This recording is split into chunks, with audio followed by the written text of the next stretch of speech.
마태복음을 통하여 예수님께서 또 예수님을 통하여 예수님이 말씀하신 것, 예수님을 통하여 보게 되는 여러 상황들을 우리가 같이 기도하면서 주의 은혜를 우리가 갈망하며 그렇게 바짝 쫓아가고 있습니다. 오늘 두 번째 시간으로 예수님께서 세례 받으시던 그 장면을 우리가 같이 읽었습니다.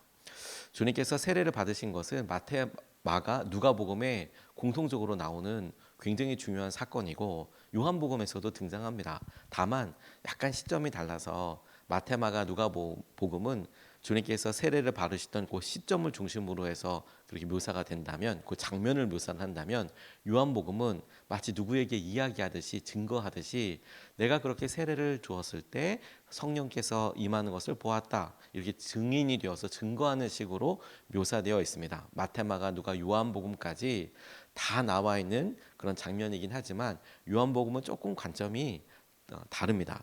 요한복음 1장 33절 말씀을 보면 이렇게 나와 있는데, 나도 이분을 몰랐습니다. 그리고 나를 보내어 물로 세례를 주게 하신 분이 나에게 말씀하시기를 성령이 어떤 사람 위에 내려와서 머무는 것을 보거든 그가 바로 성령으로 세례를 주시는 분임을 알아라 하셨습니다. 이렇게 나와 있어요.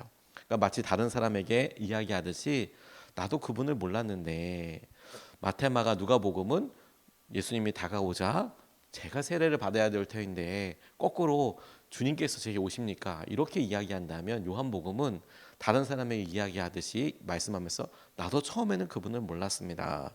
그런데 내가 물로 세례를 주게 하신 분이 나에게 이렇게 말씀하시기를 성령이 어떤 사람에게 내려와 머물 거다.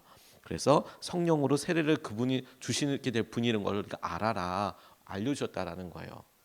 이것이 참 되게 독특한 게 이 관점의 차이도 있지만 놀라운 것은 세례요한이 예수님 위에 성령이 임하는 것을 보았다, 이렇게 이야기하고 있는 건 아닙니까? 또 하나, 이게 예수님께서 세례를 받으신 이 장면이 성부 하나님, 성자 하나님, 성령 하나님이 동시에 등장하는 유일한 사건이기도 해요.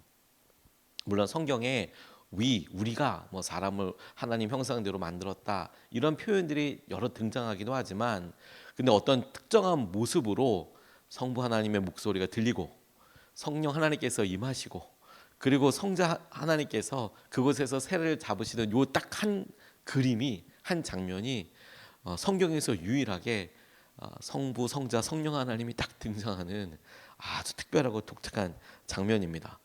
그리고 그런 의미에서 이것이 우리에게 다가오고 주목하게 하시는 것이 정말 중요하다고 싶습니다. 오늘 우리가 첫 번째로 같이 보고 주목하고 싶은 것은 이 장면에서 신약 전체에서 제일 우리가 이렇게 저평가라고 해야 될까요?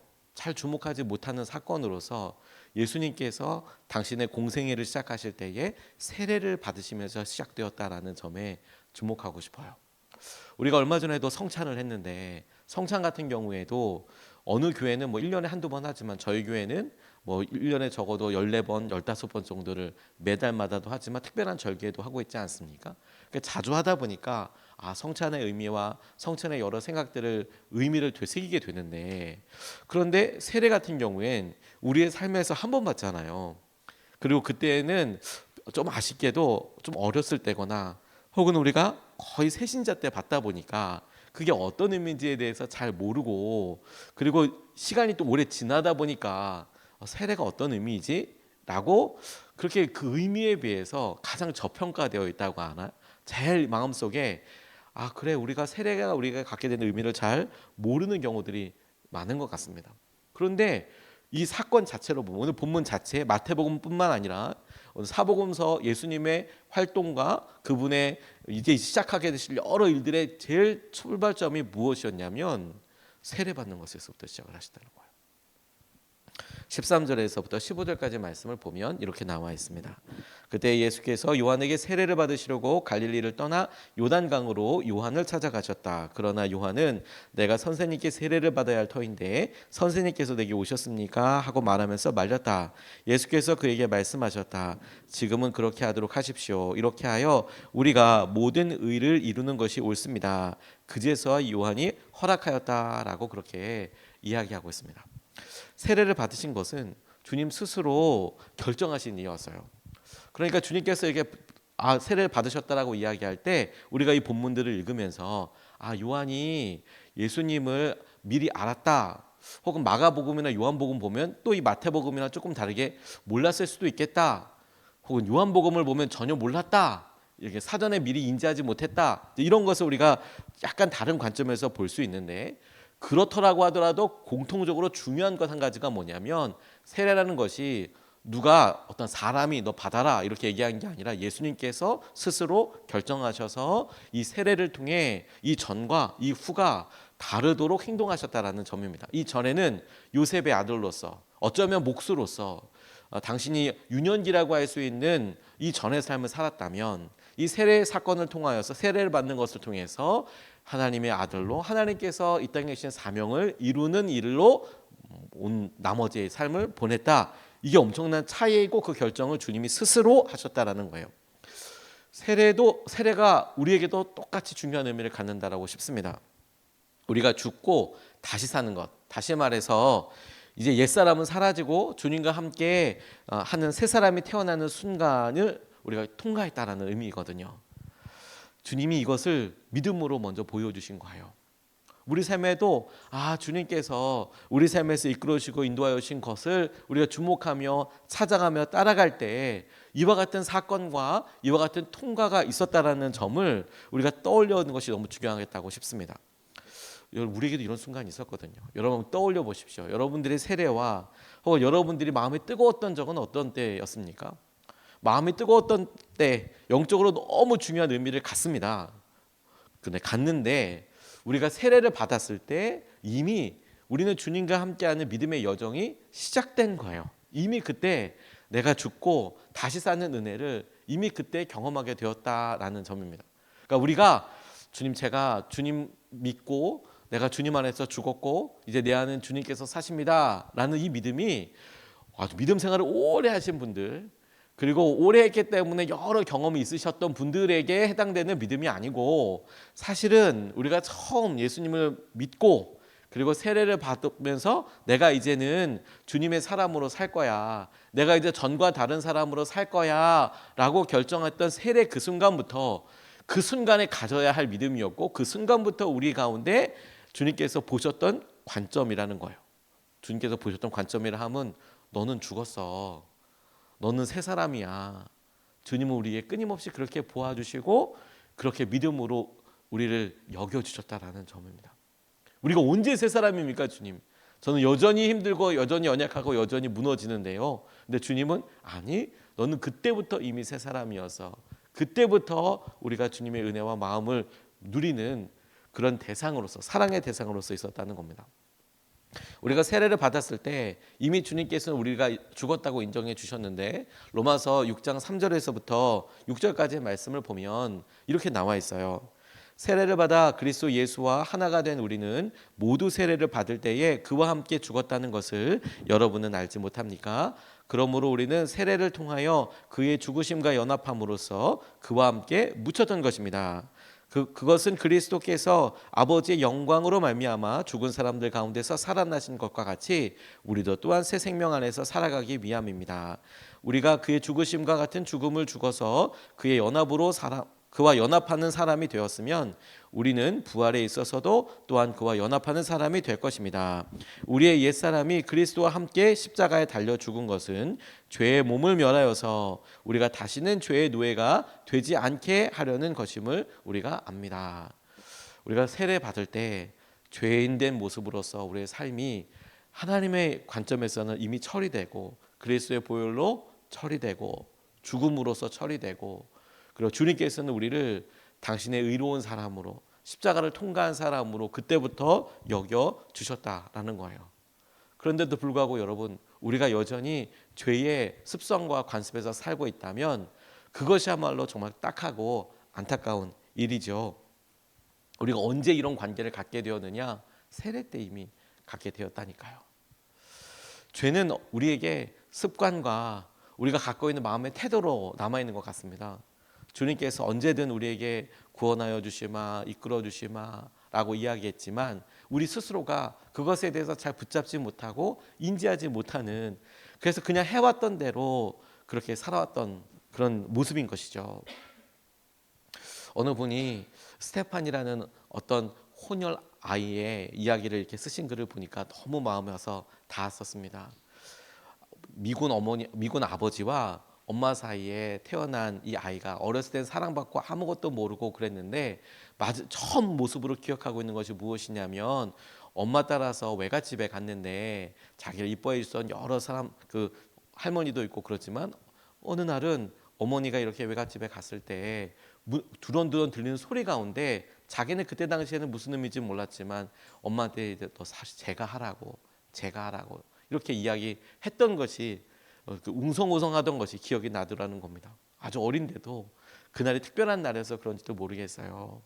그래서 엄마가 이렇게 보따리를 이렇게 주면서 기차에 데려가고 도착하고 나면 삼촌이 기다리고 있을 거다. 그래서 스테파니를 어린 아이를 기차에 태워서 보낸 거예요. 어딘지도 모르고. 그리고 이 아이는 그냥 하나도 걱정이 되지 않았대요. 엄마가 그렇게 말했으니까. 그래서 엄마가 말하는 대로 보따리를 들고 처음에는 가만히 기차 한 대 섰는데도 종점에 왔는데도 삼촌이 데리러 온다고 했으니까 가만히 기다렸다는 겁니다. 아무도 오지 않고 영문이 지나가다가 뭐 하냐고 그래서 역사로 내려 보냈는데 역사에서도 가만히 기다렸는데 역사가 다 문 닫을 때까지 아무도 오지 않더래요. 근데 걱정되지 않았대요. 엄마가 삼촌이 온다고 그랬으니까. 근데 기다리다가 역사에서도 쫓겨나게 됐어요. 그래서 당장 갈 곳이 없으니까 밤에 아이가 얼마나 무서워요. 그래서 그 보따리 들고 옷보따리 들고 이렇게 있는데 당시만 해도 전쟁 이후에 아이들이 고아들이 많이 있지 않습니까? 그러니까 얘네들이 뭐 옷 뺏고 입고 있는 옷 다 벗어서 뺏기고 여자인데도 불구하고 막 때리고 막 그런 일이 있었다는 거. 더군다나 이 아이가 혼혈아였어요. 그러니까 그때 당시만 해도 특이라고 튀기라고 막 그렇게 놀리고 뭐 거리에서 갖은 고초를 다 겪게 되는 날이 갑자기 시작되게 된 것입니다. 그렇게 1년, 2년 여전히 아이는 초등학교 뭐 한 1학년, 2학년 혹은 어린아이임에도 불구하고 거리 생활을 하는 거예요. 누가 챙겨주지도 않고 먹을지도 않고 당장 자기의 생존을 위해서 훔치거나 혹은 구걸을 하거나 그랬는데 그때마다 사람들이 재수없다고 혼혈이라고 그렇게 이야기하더라는 거예요. 근데 한 번은 이렇게 지나가다가 구걸을 하려고 있는데 외국 분들이 이렇게 선교사님 내외가 지나가는데 이분은 어린 아이들을 당시에 전쟁과가 워낙 많았기 때문에 어린 아이들을 대상으로 해서 뭐 사역을 하려고 하는데 그 중에서도 주님이 마음을 주셔서 이제 어린 아이를 입양을 본인이 해야겠다 이런 생각이 이제 들었다는 거예요. 근데 거리를 왔다 갔다 하면서 애가 좀 크니까 이런 고아원에도 들어가서 먹게 되고 뭐 이런 여러 일이 있는데 이 자기 어떤 선교사님 내외분이 이렇게 와서 자기를 이렇게 보는데 애가 자기를 때리려고 그러는 줄 알고 침을 확 뱉고 막 욕하고 도망가 버렸다는 거예요. 그런데 이 내외분이 어린아이를 입양하러 왔다가 그 아이의 그런 버릇없는 행동을 보고 그냥 이렇게 보고 집에 가서 이제 기도하는 중에 주님께서 이 아이가 내가 사랑하는 딸이다. 그 마음을 보고 혼혈인에게 또 얼마나 애가 고생 많을까. 그래서 데려다가 이 자기의 딸로 이제 삼은 거예요. 딸로 삼은 거예요. 근데 스테파니는 가자마자 되게 사실 많이 놀랐어요. 왜냐하면 갑자기 옷을 주고 갑자기 먹을 거를 너무 잘 주고 그러니까 자기가 경험했던 사람들 이거 먹을 거 줄 때마다 어른이었지만 뭔가 나 이제 뭐 때리려고 하나 보다. 나 뭐 팔아버리려고 하나 보다. 나 막 이제 뭐 큰 어려움이 있는가 보다. 얘는 이렇게만 생각이 되는 거죠. 근데 이제 점차 자기에게 아무런 간섭도 하지 않고 자기가 막 다 던지거나 소리 지르거나 이래도 아무렇지도 않은 그런 일이 계속 되다가 바깥에 나가도 뭐 아무도 터치를 하지 않는 거예요. 그래서 나가고 들어오고 나가고 이런 일을 하다가 시간이 많이 지나서야 이제 거기 친구들도 이제 만나게 되고 근데 옷도 그렇게 예쁘게 입혀주고 그리고 막 이렇게 얘기하다가 어느 날 문득 자기랑 놀던 그 동네 아이랑 이렇게 말하다가 깜짝 놀랄 만한 사실을 알게 된 거예요. 이게 놀고 얘기하다가 이 아이가 문득 이 스테파니를 보면서 스테파니 너 그 집의 딸인 거 몰랐던 거야? 너 그 집에 딸이었던 걸 너 지금까지 몰랐던 거야? 왜냐하면 스테파니는 자기를 왜 이렇게 잘해주는지 몰랐거든요. 너 그 집의 딸이었는지 몰랐냐고. 그러니까 막 뛰어들어가서 울면서 뛰어들어가서 엄마한테 내가 엄마 딸이라고 내가 엄마 딸이었냐고 내가 엄마 딸이라고. 근데 이 선교사님은 아마 영어를 잘 못하셨나 봐요. 그런데 통역하는 일하는 분들을 이렇게 묻고 맞다고 네가 내 딸이라고 네가 내 딸이라고. 그렇게 자기가 내가 딸로 받아들여졌구나, 내가 자녀로서 받아들여졌구나. 사실 여러분, 우리가 주님께서 언제 우리를 받아주셨나, 언제 우리를 당신의 자녀 삼아주시고 언제 우리 삶에 주님께서 왕이 되어주셨나 떠올려 보면, 우리가 세례받을 그때부터 주님은 변치 않는 마음과 사랑과 약속으로 우리에게 약속해 주시고 이끌어 주셨어요. 그 때를 생각해 본다면 세례 때 하나님께서 해주신 딱 이 모습으로 우리에게 다가오셨던 것이죠. 우리가 죽었던 그 순간, 세례의 순간이죠. 근데 우리의 죽음 위에 주님께서 새로운 건물을 지어 가실 거예요. 주님께서 세례를 받으시고 이 위에 당신께서 그리스도로서 이 땅에 오신 여러 일들을 해나가듯이, 당신께서 새로운 삶과 새로운 삶의 계획을 이끌어 가시듯이 우리에게도 다시 리모델링 되는 우리의 삶을 우리가 구할 때 그 시작점은 어디냐면 우리의 죽음이 있는 곳이에요. 그 죽음은 어딘지 아십니까? 우리가 세례받았던 때, 혹은 우리가 고난 앞에 있을 때, 우리에게 영적인 깨어짐이 있을 때, 우리에게 주님께서 하실 여러 일들 가운데 어렵고 힘든 고난을 통과했을 때, 우리는 그 죽음에서부터 새롭게 시작하게 될 거예요. 세례가 마치 우리 옛사람이 죽고 다시 사는 것을 말하는 것처럼, 오늘 주님께서 우리에게 이 세례를 통하여 다시 한번 이미 이루어진 일에 대해서 우리가 주목하게 하시고 보게 하시는 것이라고 믿습니다. 이것은 여러분, 우리의 기분이나 상태보다도 주님을 향한 고백과 결단의 순간이 훨씬 더 중요하다는 것을 우리에게 보여주는 일이라고 싶어요. 예수님도 세례부터 시작하셨다. 두 번째로 주목하고 싶은 것은 주님께 들려왔던 목소리입니다. 소리입니다. 그 사랑을 힘입어서 우리가 주님께서 분명히 이야기하시는 방향을 붙잡고 싶어요. 16절, 17절 말씀이 이렇게 증거하고 있습니다. 예수께서 세례를 받으시고 곧 물에서 올라오셨다. 그때 하늘이 열렸다. 그는 하나님의 영이 비둘기같이 내려와 자기 위에 오는 것을 보셨다. 그리고 하늘에서 소리가 나기를, 이는 내가 사랑하는 아들이다, 내가 그를 좋아한다, 이렇게 이야기하셨다라는 거예요. 이는 내 사랑하는 아들이다, 내가 그를 좋아한다. 하늘에서부터 소리가 있었는데 예수님을 향하여 너 사랑하는 아들이다, 좋아한다 말씀해 주시는 이 장면을 저는 가만히 생각해 보면, 이후에 주님께서 고난과 어려움 가운데에서도 십자가의 길을 끝까지 완성해 나가실 수 있었던 내적이고 본질적인 힘이었다라고 그렇게 생각이 듭니다. 아버지께서 나를 사랑하시지. 그래, 내가 사랑받고 있지. 그러니 우리가 사랑하기 때문에 움직일 수 있는 것 아니겠습니까? 우리가 사랑하기 때문에 그것을 버틸 수 있는 것 아니겠습니까? 힘이 없고 연약해도 사실 우리가 할 수 있는 여러 일들의 사랑은 모든 것에 이유가 됩니다. 우리가 적어도 여러 번 우리 삶에서 이런 일들을 경험했습니다. 우리가 힘들고 연약해 보려도 사랑하는 배우자가 생겨서 힘을 내봐서 다시 직장을 구하고 직장 생활을 하고, 혹은 뭔가 도전해 보기도 했었고, 우리가 여전히 힘들고 연약하고 우리 마음의 문제로도 어렵지만 우리 자녀들 때문에 용기를 내봐서 또 한 번 일을 해보기도 했고, 또 우리 삶에 우리에게 연민으로 다가오거나 사랑스럽게 보이는 사람을 위해서 우리가 힘을 내봤던 적이 우리에게는 적어도 여러 번 지금까지 있었습니다. 그 사랑이 모든 것에 사실 이유가 되죠. 왜 저러나? 사랑하기 때문이죠. 사랑하기 때문에. 근데 저는 오늘 이번에 다시 말씀을 리모델링, 다시 지어간다고 생각할 때 우리가 하나님의 사랑받는 사람이지, 그래서 그 사랑을 덧입어서 힘입어서 살아가야지 라고 처음에 그렇게 생각하다가 오히려 주님께서 아니야, 기룡아 아니야, 이렇게 말씀해 주시는 것 같았어요. 무슨 말이냐면 여기서 더 중요하게 붙잡아야 될 게 있더라고요. 너는 사랑받아. 너는 사랑받고 있어. 그러니까 그 사랑을 힘입어서 일해라. 그 사랑을 힘입어서 열심히 살아라. 그 사랑을 힘입어서 다시 한번 도전해봐라. 그 사랑을 힘입어서 그래 다시 한번 지치고 힘든 것에서 무언가 열매를 맺어봐라 라는 것이 우리의 목표는 아니더라는 거예요. 오히려 여러분, 그 사랑에 힘입어서 하나님께서 우리에게 말씀하신 것, 하나님께서 예수님에게 뭐라고 증거하고 계시냐면, 사랑하는 여기에만 중심이 있는 게 아니라 아들이다라는 거예요. 아들이다. 너는 사랑하는 내 아들이다. 저는 이것을 우리에게 이렇게 현재 적용하고 도전해 보고 싶습니다. 아, 그 사랑을 힘입어서 나는 오늘 아들로 딸로 살아야 하는 거구나.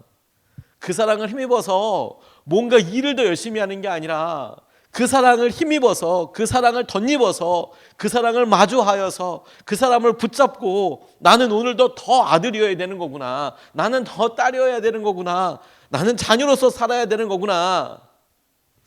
이게 너무 중요하고 큰 의미라고 싶어요. 아들과 딸, 자녀는 종과 다릅니다. 아들과 딸, 종과 다릅니다. 요한복음에 보니까 종과 아들을 이렇게 이야기하더라고요. 종은 끝까지 머물지 못하지만 아들은 끝까지 머물 것이다. 요한복음에 주님께서 종과 아들을 설명하면서 그렇게 이야기하시더라고요. 종과 아들의 역할은 다르지 않을 수 있습니다. 역할은 똑같을 수 있어요. 하는 일은 똑같을 수 있죠. 근데 뭐가 다른지 아십니까? 상속이 다르고 인정이 다르고 관계가 다른 겁니다. 종처럼 일을 할 수 있죠. 하지만 종처럼 살지는 말아야 합니다. 종처럼 일을 할 수 있고, 하지만 그 마음의 동기와 그 마음에 행해야 될 결과가 다른 거죠. 그 마음의 동기는 뭡니까? 이 일을 내가 시켰기 때문에, 맡기 때문에, 내가 이걸 갖다가 안 하면 어떤 책임과 벌이 있기 때문에가 아니라 내 아들이기 때문에, 내가 딸이기 때문에, 하나님께서, 우리 아버지께서 이것을 우리에게 보여주시고 이것이 결국에 우리가 받을 유업이기 때문에, 상속이기 때문에 우리에게 주시는 놀라운 은혜와 이끄심이 되는 것이죠. 어느 목사님 한 분이 아들이 떨어지지 않으려고 해서 큰 어려움을 겪었습니다. 겪고 계세요. 여전히 겪고 계세요. 아주 어렸을 때는 말도, 언어 발달도 너무 늦어서 다른 사람들 다 말하고 학교 갈 나이가 다 됐는데도 말을 제대로 못하는 거였어요. 그래서 아버지를 부를 때 아버지라고 부르지 못하고 어이라고 부르는 거예요. 어이. 그러니까 다른 사람들 말을 하고 학교를 갈 나이가 돼가고 있는데 아버지 이 단순한 말을 하지 못하고 어이라고 부르는 거예요. 어이. 그러니까 여러분 상황이 참 되게 안타깝죠. 그런데 엄마랑 안 떨어지려고 하는 게 아니라 아빠랑 안 떨어지려고 하는 거예요. 그 집에 자녀가 많다 보니까 그 많은 자녀들 가운데 엄마는 뭐 그 자녀가 많다 보니 본인 힘도 참 진짜 어려웠고 아이들 또 건사하는 게 쉽지 않잖아요. 근데 어찌된 영문인지 아이는 아빠를 딱 들어서 어디 뭐 신방 간다고 해도 가려고 하고 뭐 먹을 때 있으면 간다고 그러고 뭐 다 간다고 하는 거예요. 근데 안 된다고 그러면 애가 막 뒤집어지고 막 그러니까 이것도 쉽지가 않은 거죠. 그 양해를 구하고 항상 이제 아들을 데리고 다니는데 나이가 지나서 이제는 말은 알아들을 수 있지만 근데 그 아이 때문에 좌절하고 기도하고 그렇게 보여지더라는 거예요. 아픈 손가락에 사실 되게 마음이 많이 가잖아요. 여러 자기 자녀들이 이분이 자녀가 되게 많은 분인 목사님인데 그 아픈 손가락처럼 있는 이 아이가 기도할 때마다 너무 참 마음속에 이렇게 걸리고 어떤 때는 너무 힘들기도 하고 그러면서도 자기 아들이니까 너무 이제 이 아이를 위해서 이제 기도하는데 근데 그게 아침에 이렇게 기도 끝나고 분주한 삶을 이렇게 시작하려고 이렇게 가는데 세상에 그 아침에 아이가 사택 문을 이렇게 열고 아버지를 이렇게 보면서 자기 보라고 어이 이렇게 부르더라는 거예요. 다른 사람들은 몰라도 이 아버지 이 목사님은 알죠. 이 어이를 누굴 부르는 건지 어이 이렇게 부르니까 제가 지금 이 아빠를 크게 부르고 있구나. 그래서 마음속에 큰 정말 그렇지 내가 제 아빠지. 그래 제가 내 아들이지. 그래서 힘들고 어렵고 이런 상황에서 다시 한번 그 아이를 내 진정한 그래 내 아들이야 이렇게 보여지게 되는 눈이 열렸다고. 근데 여러분 우리도 그렇지 않습니까? 우리가 힘들고 어렵고 죄 가운데 살아도 하나님은 똑같이 우리를 아버지로서 아들과 딸로 보고 계신 거 아니에요. 주님 찾을 때마다 제가 어제 출근해서 또 아침서부터 좀 오래까지 여기 있었는 교육제회에 와서 이제 끝나고 계속 머물면서 이 마무리를 다 설교 프린트를 다 하고 그리고 이제 마음속에 이제 기도하고 이러면서 이제 마무리하려고 이제 떠나기 전에 저녁에 이제 떠나기 전에 기도하는데 문득 이제 제가 그런 생각이 들었어요. 11월 말쯤에 저희 아버지 기일이 있지 않았습니까? 그래서 이제 기도하는데 저도 모르게 이런 기도가 나왔어요. 나도 아버지가 있었으면 좋겠다. 왜냐하면 저희 딸이랑 이렇게 통화하다가 딸이 뭐 어디 청소를 예쁘게 해놨다 뭐 이제 이런 이야기 하면서 아 그래 좋다 그래 참 자녀가 있으니까 딸이 있으니까 이런 것도 겪는구나 좋다 이렇게 얘기하다 문득 저도 나도 아버지가 있었으면 좋겠다 이런 생각이 저도 모르게 툭 튀어나온 거였어요. 근데 여러분 진짜 제가 어제 너무 놀란 게 뭔지 아십니까? 사무실에서 이제 마지막에 한 9시 한 뭐 40분 50분쯤에 퇴근하려고 이렇게 있는데 나도 아버지가 있었으면 좋겠다 아빠가. 근데 정말 단 1초도 어긋남이 없이 바로 제 마음속에 이런 소리가 들리는 것 같아요. 내가 네 아버지다. 내가 네 아빠다. 아빠가 있었으면 좋겠다 나도. 이런 얘기를 저도 모르게 50 넘은 채 그냥 나도 아빠가 있었으면 좋겠다. 그런데 갑자기 제 마음속에 내가 네 아빠다. 제가 그 목소리가 누군지 왜 모르겠어요. 하나님께서 내가 네 아버지다. 내가 네 아버지다. 그렇구나. 어렵고 힘들고 여러 상황들 가운데 내가 사랑을 힘입어서 일을 더 해봐야지가 아니라 내가 그 사랑을 힘입어서 나 아들로 살아야지, 나 딸로 살아야지. 내가 우리에게 부어지는 사랑이 보통 사랑인 줄 아십니까, 여러분? 우리가 어이 부르더라도 자녀이기 때문에 알아보시는 부모의 눈과 자녀이기 때문에 거두지 아니하시는 지속적인 사랑과 자녀이기 때문에 한 번 더 기회 주시는 놀라운 은혜와 회복이 있는 그 사랑 아닙니까? 그 사랑을 힘입어 자녀로 살아가야겠습니다. 오늘 두 가지 말씀 같이 나눴는데 첫 번째 세례부터 시작이더라. 우리가 죽었던 그곳, 주님께서 우리가 죽고 다시 살았다라는 고백이 있었던 그곳에 믿음을 그대로 가지고 와서 하나님 오늘 우리의 삶을 리모델링 되고 우리 교회가 리모델링 되고 하나님 우리의 삶이 세상이 리모델링 되기 위하여 이런 고난과 어려움과 죽음과 결단과 이 일을 통과하게 하여 주십시오. 우리 각 개인에게는 우리가 받았던 세례 그 시점을 주님께 넘어가게 하여 주십시오. 찾아가게 하여 주십시오. 두 번째, 우리가 그 사랑에 힘입어 우리를 사랑하시고 사랑에 힘입어 아들로 살게 해주십시오. 딸로 살게 해주십시오. 그 사랑에 힘입어 종이 되게 하지 마시고 이게 아니고 그 사랑에 힘입어 종처럼 살게 해주십시오가 아니라 그 사랑에 힘입어 자녀로 살게 해주십시오. 자녀로 살게 해주십시오. 이것을 붙잡고 두 번 나눠서 기도하시겠습니다. 첫 번째로 주님, 우리가 이미 주님 안에서 죽었고 우리 안에 주님이 사시는 것을 믿습니다. 우리 안에서 우리를 다스리시고 우리의 왕이 되어 주십시오. 주님, 우리가 이미 주님 안에서 죽었고 우리 안에 주님이 사시는 것을 믿습니다. 우리 안에서 우리를 다스리시고 우리의 왕이 되어 주십시오. 우리가 첫 번째로 같이 함께 기도하시겠습니다.